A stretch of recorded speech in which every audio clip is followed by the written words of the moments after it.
नमस्कार। आज का टॉपिक है हमारा v बराबर u प्लस ए टी, जो क्लास 9 से लिया गया है।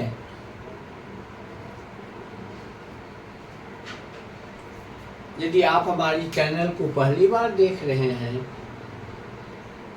तो प्लीज़ सब्सक्राइब कर दीजिए। इस चैनल पे साइंस और मैथ के 7th से लेकर 10th के वीडियो रेगुलर अपलोड होते रहते हैं, जो आपकी पढ़ाई लिखाई में मददगार साबित हो सकते हैं। आज हम जानने की कोशिश करेंगे जो v बराबर u प्लस ए टी कैसे होता है। सबसे पहले यहाँ v का मतलब क्या होता है, u का मतलब क्या होता है, a का मतलब क्या होता है, t का मतलब क्या होता है, इसको जान लेते हैं। v मतलब होता है फाइनल वेलोसिटी,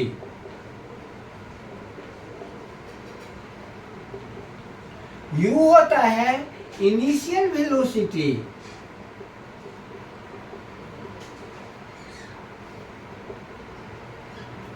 यानी प्रारंभिक अंतिम वेग।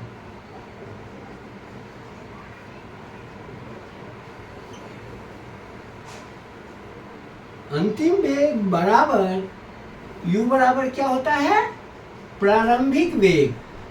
जिस वेग से कोई कण गति शुरू करता है उस वेग को हम क्या कहते हैं, प्रारंभिक गति या इनिशियल वेलोसिटी। उसे हम किस चीज से दिखाते हैं, u से। और जो कुछ दूर जाने के बाद जहाँ पे रुकती है, अंतिम जो वेग होता है उसे हम क्या कहते हैं, फाइनल वेलोसिटी, और उसे हम v से दिखाते हैं। उसमें त्वरण जो अप्लाइड होता है, एक्सीलरेशन, उसे हम a से दिखाते हैं। और इस मूवमेंट में जो टाइम टेकन होता है, समय लगती है, उसे हम t से दिखाते हैं। अब इस चीज को प्रूव करने के लिए अब हम ये जानने की कोशिश करते हैं ये कैसे होता है।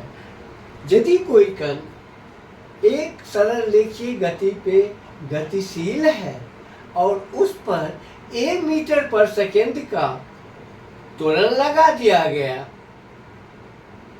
तो t सेकेंड के बाद उसका वेग v हो जाता है। तो हमें साबित करना है कि v बराबर u प्लस ए टी। क्या लिखेंगे, माना कि कोई कण u वेग से गतिशील है, यहाँ पे कोई पॉइंट A है और इसकी इनिशियल वेलोसिटी कितनी है, u। ऐसे डायरेक्शन दे दिया जो इस डायरेक्शन में गतिशील है और इस पर a metre per second square का त्वरण लगा दिया गया है, तो t सेकेंड के बाद इसका वेग v हो जाता है। कण का वेग v हो जाता है।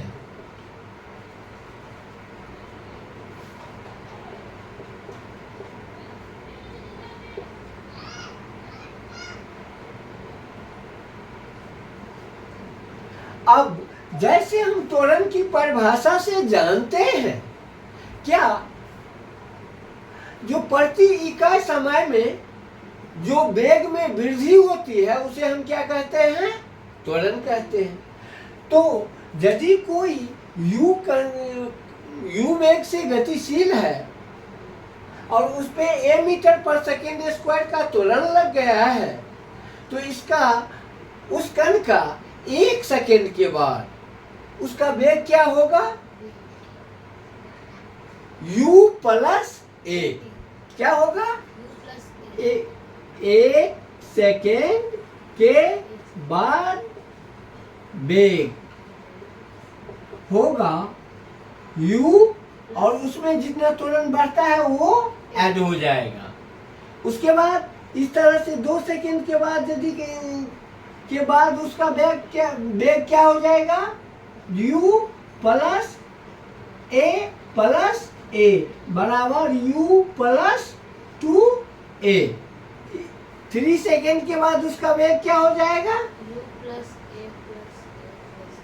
u plus a plus a plus a बराबर u प्लस 3a।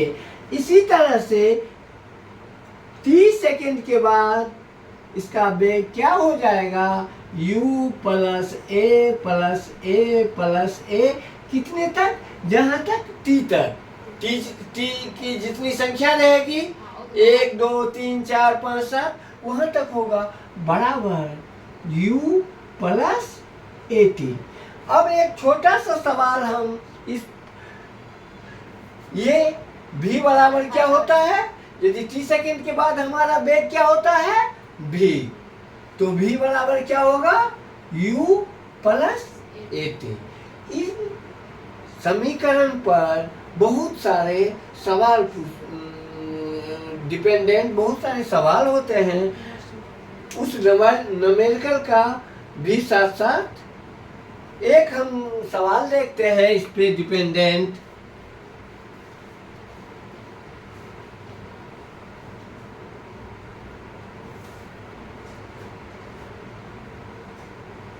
कोई कण 5 मीटर पर सेकेंड के वेग से गतिशील है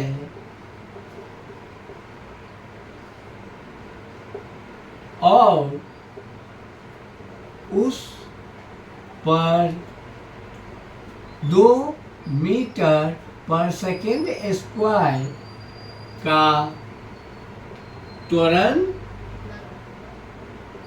लगा दिया गया है,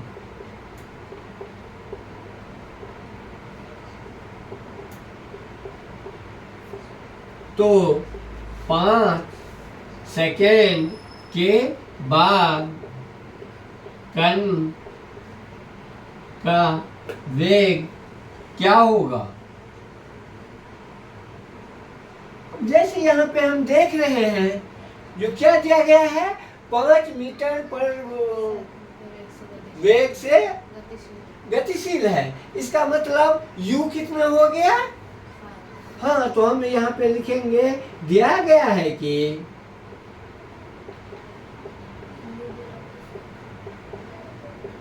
u बराबर 5 मीटर पर सेकेंड। उसके बाद a त्वरण